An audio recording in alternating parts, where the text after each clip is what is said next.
कहानी शुरू होने से पहले जो भी चैनल पर नया है जल्दी से चैनल को सब्सक्राइब कर लेना, क्योंकि आपका एक सब्सक्राइब हमारे लिए काफ़ी वैल्यूएबल होता है। तो चलिए जल्दी से कहानी को शुरू करते हैं। तो कहानी की शुरुआत होती है मंगोलिया के एक रेगिस्तान से, और ये ईस्ट एशिया का सबसे बड़ा डेजर्ट है। यहाँ पर एक कंपनी आई होती है जो कि यहाँ से तेल निकालना चाहती थी, लेकिन उनकी सारी इंफॉर्मेशंस गलत साबित होती हैं। यहाँ पर कोई तेल होता ही नहीं, और ये सब के सब वापस जा रहे होते हैं और उन्हें वापस ले जाने के लिए एक प्लेन भेजा गया है जिसके पायलट का नाम फ्रैंक होता है। उसके साथ उसका को पायलट भी होता है, और ये दोनों यहाँ पर जितना भी सामान और जितने भी सारे एम्प्लॉयज थे इन सभी को लेके यहाँ से बीजिंग जाएंगे। ये सब के सब प्लेन में बैठ जाते हैं और बीजिंग के लिए रवाना हो जाते हैं, और तभी इस रेगिस्तान में तूफान आना शुरू हो जाता है। फ्रैंक का जो को पायलट होता है वो उससे पूछता है कि अब हमें क्या करना चाहिए। फ्रैंक कहता है कि अगर हम वापस गए तो हमें फ्यूल के लिए इंतजार करना पड़ेगा, क्योंकि दोबारा उड़ान भरने के लिए हमारे पास फ्यूल नहीं है, और उसमें कितना वक्त लगेगा हमें इस बात का कोई अंदाजा भी नहीं।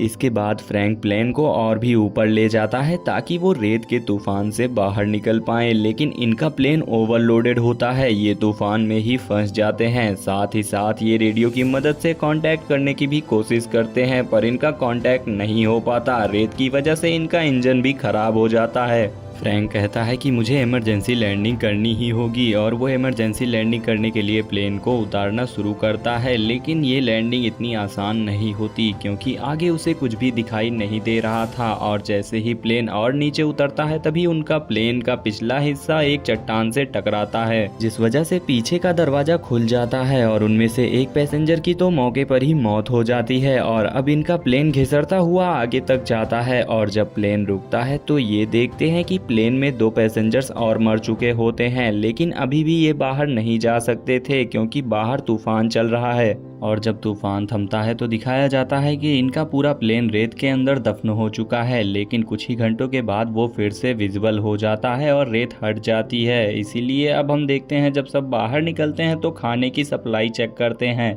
और इन्हें पता चलता है कि इनके पास खाने के लिए सिर्फ 1 महीने का खाना है। इन्हीं में से एक आदमी होता है जो कहता है कि मैं चलकर यहाँ से बाहर निकल जाऊंगा। दरअसल इन्हें यहाँ से बाहर निकलने के लिए 200 मीलों का सफर तय करना होगा। अब ये मंगोलिया में नहीं बल्कि चाइना में कहीं है, लेकिन इन्हें अपनी एग्जैक्ट पोजीशन पता नहीं होती, और इनका रेडियो भी काम नहीं कर रहा होता। वो आदमी जो पैदल यहाँ से निकलना चाहता था वो कहता है कि मैंने मैराथन की है, मैं हाइकिंग ट्रैकिंग सब कर चुका हूँ, यहाँ से मैं अकेला जा सकता हूँ। उसे बताया जाता है कि ये जुलाई का महीना है, और रेगिस्तान में जुलाई का महीना सबसे गर्म होता है। अगर आप 1 गिलास पानी पियोगे तो कुछ ही मिनटों में 10 गिलास पसीना बनकर पानी निकल जाएगा। वो कहता है कि मैं सिर्फ रात में सफ़र करूँगा। उसे बताया जाता है लेकिन तुम्हें रास्ता ही नहीं पता चलेगा, क्योंकि यहाँ की जो पहाड़ियाँ हैं वो मैग्नेटिक हैं, और तुम्हारा कंपास काम भी नहीं करेगा। इसीलिए तुम गोल गोल घूमकर एक जगह पर ही अटक जाओगे। और अब वो समझ जाता है कि वो अकेला नहीं निकल सकता। अब उसी रात को जब ये सभी प्लेन में सो रहे होते हैं तब बाहर तूफान चल रहा होता है। तभी इनमें से एक आदमी जिसका नाम डेविस होता है वो बाहर टॉयलेट करने के लिए जाता है, और जब वो वापस आ रहा होता है तभी उसका पैर एक पत्थर से टकराता है, जिसकी वजह से वो रेत से लुढ़कता हुआ नीचे की ओर चला जाता है। तूफान में उसे चारों ओर कुछ भी नजर नहीं आ रहा था, और वो रास्ता भटक जाता है। हालांकि वो मदद के लिए चिल्लाता भी है, लेकिन कोई भी उसकी आवाज़ नहीं सुन पाता। सुबह होते ही जब सभी लोग उठते हैं तो वो देखते हैं कि उनका एक साथी डेविस गायब है, और वो उसे चारों तरफ ढूंढने की कोशिश करते हैं, लेकिन उसका कोई भी अता पता नहीं चलता, क्योंकि वो रेत में पूरी तरह से दफन हो चुका था। पर इस बात से सबके सब परेशान हो जाते हैं। इसीलिए इनमें से जो लेडी होती है वो फ्रैंक के पास जाकर पूछती है कि कोई हमें यहाँ पर बचाने के लिए आएगा, इसके कितने % चांसेस हैं। फ्रैंक कहता है कि सिर्फ 10%, लेकिन हम यहाँ से बाहर भी नहीं निकल सकते क्योंकि हम रेगिस्तान के बीचों बीच हैं, और खाना भी बहुत कम है। इतने कम खाने के साथ अगर हमने चलना भी शुरू किया तो सबका सब खाना 2 दिनों के अंदर ही खत्म हो जाएगा।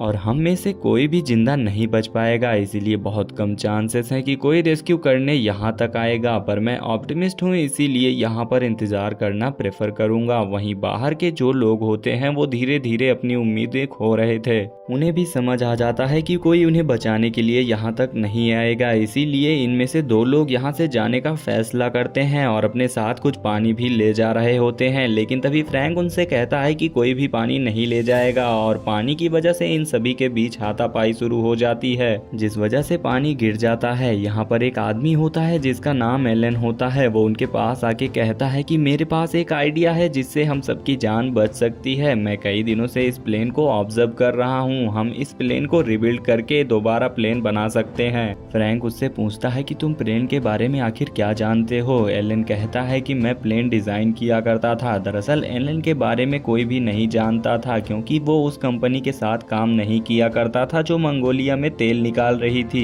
वो पिछले 2 सालों से उन्हीं के साथ था। यहाँ पर एलन के बारे में जानने पर सभी शॉक होते हैं, लेकिन साथ ही साथ उनमें उम्मीद भी हो जाती है और सभी तैयार हो जाते हैं कि उस प्लेन को रिबिल्ड करेंगे। लेकिन फ्रैंक एग्री नहीं होता और कहता है कि ऐसा नहीं हो सकता और साफ मना कर देता है। और अगली सुबह इनमें से जेम्स नाम का आदमी वो यहाँ से निकल जाता है। यहाँ पर जो लेडी होती है वो उसे ढूंढने के लिए जा रही होती है, लेकिन तभी फ्रैंक उसे रोकता है और कहता है कि रहने दो, मैं जाता हूँ। और फिर वो उसे ढूंढने के लिए निकल जाता है। वो उस पहाड़ी तक पहुँच जाता है जहाँ पर इनके प्लेन का पिछला हिस्सा टकराया था और प्लेन से गिरे आदमी की लाश अभी भी वहीं पड़ी हुई थी। उसके शरीर पर कपड़े नहीं होते और वहाँ पर गोलियों के कवर भी होते हैं। ये देखकर फ्रैंक पूरी तरह से हैरान हो जाता है। तभी यहाँ पर जेम्स आता है और कहता है कि हमसे पहले भी यहाँ कोई आ चुका है। मैं यहाँ पर अपनी घड़ी लेने के लिए आया था जो इस आदमी से हार गया था, पर अब उसके हाथ में वो घड़ी नहीं है। इसीलिए ये समझ जाते हैं कि यहाँ रेगिस्तान के स्मगलर आए थे जो उनके साथी के हाथ से घड़ी भी ले गए। साथ ही साथ यहाँ पर गोलियों की कवर्स भी होती हैं क्योंकि लुटेरों ने उनके शरीर पर गोलियां चला के निशानेबाजी की प्रैक्टिस भी की होती है। फ्रैंक जेम्स से वापस चलने के लिए कहता है